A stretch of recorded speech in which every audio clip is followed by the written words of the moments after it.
नमस्कार भक्तों, आपका स्वागत है।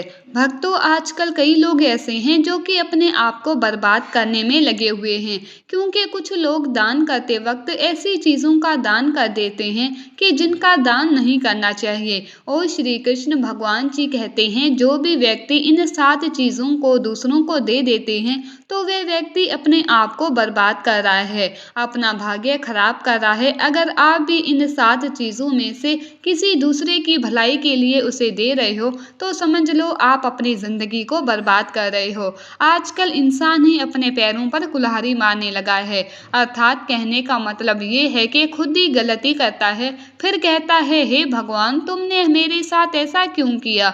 ऊपर से भगवान को दोष देने लगता है। और आप भी ये गलती अपने घर में कर रहे होंगे। कभी आपके घर में नेगेटिव ऊर्जा का आना शुरू हो गया होगा, और जब हम इस तरह के काम करते हैं घर में, तो घर की दिशा और दशा दोनों ही बिगड़ जाती है। भक्तों, भूल कर भी इन 7 चीजों को किसी को भी ना दें, नहीं तो आपको सड़क पर आने में कुछ वक्त लगेगा। भगवान श्री कृष्ण के अनुसार मनुष्य को अपने घर की चीजें भूल से भी दूसरों को कभी उधार में अथवा भेंट में नहीं देनी चाहिए। इन चीजों के साथ ही घर से लक्ष्मी भी चली जाती है। हमें बचपन से ही सिखाया जाता है कि दूसरों की मदद करने से, दूसरों को दान देने से मनुष्य को पुण्य मिलता है। भगवान श्री कृष्ण के अनुसार जो मनुष्य अच्छे कर्म करते हैं, उन्हें उसका अच्छा फल ही मिलता है। परंतु कुछ चीजें ऐसी होती है जो आपको भूल से भी दूसरों को नहीं देनी चाहिए, क्योंकि ये चीजें अगर आप दूसरों को देते हैं, तो इन चीजों के साथ आपके घर की सुख समृद्धि भी चली जाती है, क्योंकि इन्हीं चीजों के साथ आपके घर की शांति, सुख समृद्धि जुड़ी हुई होती है। अगर ये चीजें आप दूसरों को दे देते हैं, तो आपको दरिद्रता का सामना करना पड़ सकता है। कई लोग कहते हैं, ये हमारा घर वास्तुशास्त्र के अनुसार चलना चाहिए। अगर जो व्यक्ति वास्तुशास्त्र के अनुसार नहीं चलता है, तो उसके घर में बर्बादी के लक्षण दिखने लग जाते हैं। आपको बर्बाद नहीं होना है, आपके घर को बचाना है। आपके घर में रहने वाले हर सदस्य ठीक रहे, रसोई घर में ये गलती कभी मत करना। और ईश्वर कहते हैं कि जो भी व्यक्ति अच्छे तरीके से पूजा पाठ करता है, उसे मैं स्वीकार करता हूँ, उसकी हर मनोकामना को मैं पूरा करता हूँ। वीडियो में आगे बढ़ने से पहले अभी ही वीडियो को लाइक और नीचे कमेंट बॉक्स में लिख दो, सच्चे दिल से जय माँ लक्ष्मी। भक्तों, विष्णु पुराण में इन चीजों का उल्लेख दिया गया है। इन चीजों का संबंध माँ लक्ष्मी से माना जाता है, और हम सभी जानते हैं कि माँ लक्ष्मी का हमारे जीवन में कितना अधिक महत्व है।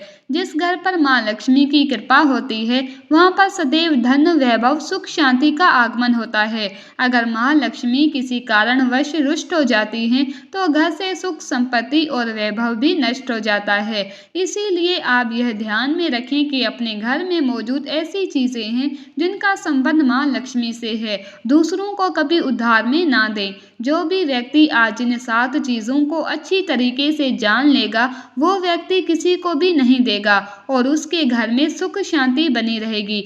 आज भक्तों, कुछ भी हो जाए, आप इन 7 चीजों के बारे में जानकर ही जाना। व्यक्ति चाहता है कि उसके जीवन में सुख शांति बनी रहे और घर पर धन का अभाव ना रहे, लेकिन केवल मेहनत करने से व्यक्ति की ये चाहत पूरी नहीं होती है। कई बार ऐसा होता है, आमदनी अच्छी होने और खूब मेहनत करने पर भी घर पर धन का अभाव बना रहता है। इसका कारण है जाने अनजाने में हुई गलतियां। शास्त्रों में ऐसे कई नीतियों के बारे में बताया गया है, जिसका पालन करने पर जीवन की कई समस्याएं दूर हो जाती है।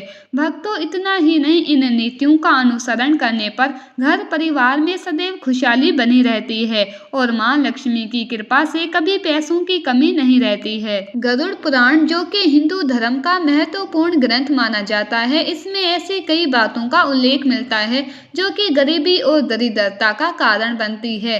अगर आप इन कामों को करते हैं, तो आज ही इसे छोड़ दें, वरना कई तरह की परेशानियां झेलनी पड़ सकती है।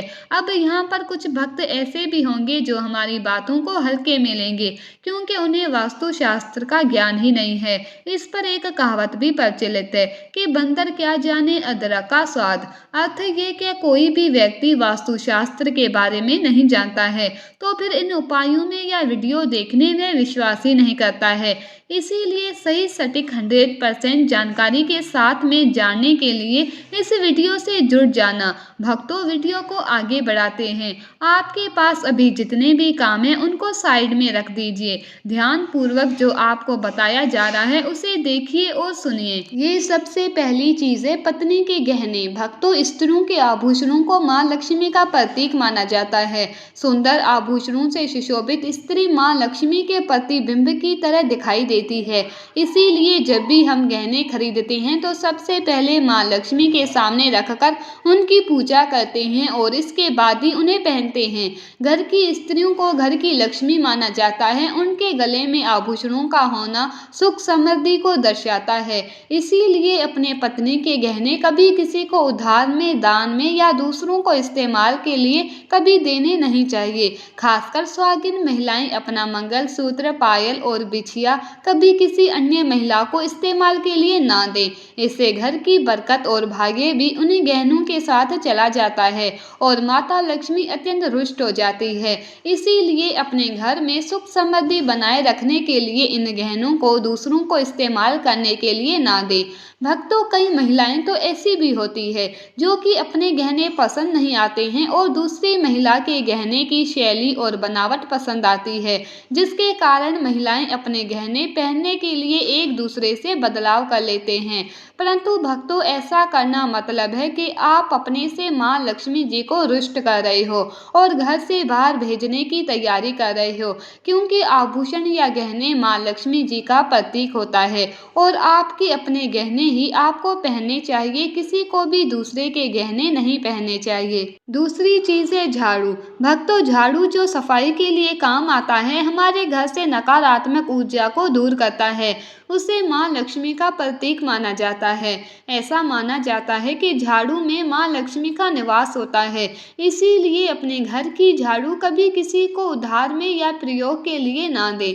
अगर झाड़ू खराब हुई है तो उसे किसी प्रवाहित जल में बहा दें, लेकिन उसे किसी को उधार में ना दें या कचरे में ना फेंकें, क्योंकि अगर आपके घर की झाड़ू कोई दूसरा उपयोग करता है तो इसका असर आपके घर की सुख शांति पर पड़ता है।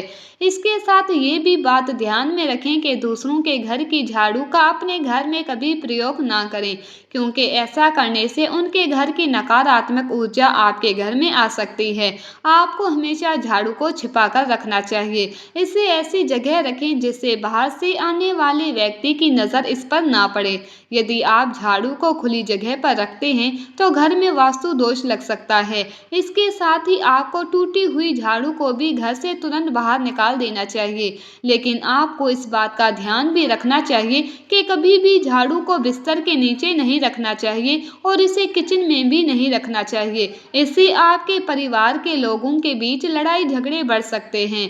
आपको इस बात का ध्यान रखना चाहिए कि झाड़ू पर कभी पैर नहीं लगाने चाहिए। यदि आप झाड़ू को पैर लगाते हैं तो ये माता लक्ष्मी का अपमान करने के समान होता है। झाड़ू को पैर लगाने से घर में वास्तु दोष हो सकता है और आपको आर्थिक हानि भी हो सकती है। अगर आप घर में झाड़ू रखते हैं तो इसे रखने के सही वास्तु नियमों के बारे में ज़रूर जान लेना चाहिए, जिससे आपकी आर्थिक स्थिति अच्छी बनी रहे और घर में खुशहाली आए। कभी भी आपको घर के किसी भी व्यक्ति के घर से बाहर निकलते ही आपको झाड़ू का इस्तेमाल नहीं करना चाहिए। इससे बाहर जाने वाले व्यक्ति को अपने कार्यों में सफलता नहीं मिलती है। भक्तों, यही नहीं, यदि आपके घर में नई बहू का आगमन हो या बेटियां घर से ससुराल जा रही हो, तब भी आपको तुरंत झाड़ू नहीं लगानी चाहिए। मान्यता है कि ऐसा करने से आपके घर की लक्ष्मी रूठ सकती है और आपको धन हानि हो सकती है। तीसरी चीज, सूरज डूबने के पश्चात दूध, दही, चावल, नारियल, आटा ऐसी सफेद चीजों का दान करना या दूसरों को उधार में देना अशुभ माना जाता है। ऐसा माना जाता है कि सफेद चीजों से बुरी नजर जल्दी लग जाती है। इसीलिए सूरज अस्त होने के पश्चात अपने घर की वस्तुएं दूसरों को नहीं देनी चाहिए। इन चीजों को दान करने से आपके घर की सकारात्मक ऊर्जा कम हो सकती है। अगर आप किसी को देना ही चाहते हैं, उन्हें बाजार से खरीद कर दे सकते हैं, परंतु अपने रसोई घर से उठाकर भूल से भी दूसरों को ना दें। खासकर नमक तो भूल से भी नहीं देना चाहिए। चौथी बात, भक्तों, माँ लक्ष्मी धन की देवी है। माँ लक्ष्मी हमारे घर में सदा विराजमान रहे हैं, ऐसा हमें सदा ही प्रयास करना चाहिए, जिस घर में माँ लक्ष्मी की कृपा होती है वहाँ पर धन की वृद्धि अवश्य होती है। इसीलिए अगर आपने अपने पत्नी के पास कोई धन रखा हुआ है तो वह पैसा किसी को उधार में नहीं देना चाहिए। अगर आप किसी को अपने पत्नी के पास रखा हुआ धन उधार में देते हैं तो आपके घर से लक्ष्मी चली जाती है और भविष्य में आपको पैसे की तंगी का सामना करना पड़ सकता है। खासकर त्योहार एकादशी के दिन अपनी तिजोरी में रखा हुआ धन दूसरों को कभी ना दें। भक्तों, पांचवी बात, माँ लक्ष्मी वैभव प्रदान करने वाली, सौभाग्य देने वाली, ममता की मूरत है। साथ ही वो अन्नपूर्णा भी है। इसीलिए हम अन्न ग्रहण करने से पहले माँ अन्नपूर्णा को धन्यवाद अवश्य करते हैं। रसोई घर की शुद्धता और संपन्नता उतनी ही आवश्यक है जितनी धन की। पांचवी वस्तु है रसोई घर का चकला, बेलन और तवा। जी हाँ, आपने रसोई घर का चकला, बेलन और तवा दूसरों को कभी इस्तेमाल के लिए या उधार में नहीं देना चाहिए। ये चीजें दूसरों को देने से आपका भाग्य भी उन्हीं के साथ चला जाता है। माँ लक्ष्मी को अत्यंत प्रिय है, इसीलिए ऐसा कभी ना करें।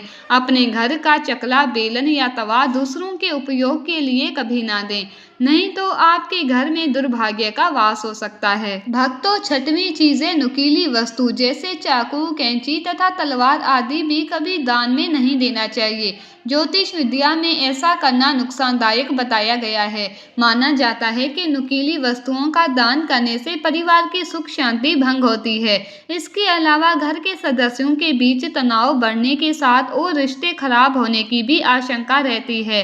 कई बार लोग अन्य चीजों के साथ स्टील के बर्तन भी दान में देते हैं, लेकिन ज्योतिष शास्त्र के अनुसार स्टील के बर्तनों का दान करना हमारे घर के लिए अशुभ हो सकता है। धार्मिक मान्यताओं के अनुसार स्टील के बर्तन दान करने से परिवार की सुख शांति भंग होती है और झगड़े होते हैं। इसकी वजह से घर में आर्थिक तंगी बनी रहती है। इसीलिए स्टील के बर्तन दान करने से बचना चाहिए। अगर आप भी स्टील का बर्तन दान करते हैं तो आगे से ना करें। कभी भी प्लास्टिक से बनी चीजों का दान नहीं करना चाहिए। सूर्यास्त के बाद प्याज और लहसुन का दान नहीं करना चाहिए। भक्तों, सातवीं चीज है फटे हुए ग्रंथ और किताबें। माना जाता है कि कभी भी फटे हुए ग्रंथ और किताबों का दान नहीं करना चाहिए। उम्मीद करती हूँ कि ये जानकारी आपको पसंद आई होगी। प्लीज़ वीडियो को लाइक करें, शेयर करें और चैनल को सब्सक्राइब करना ना भूलें। धन्यवाद।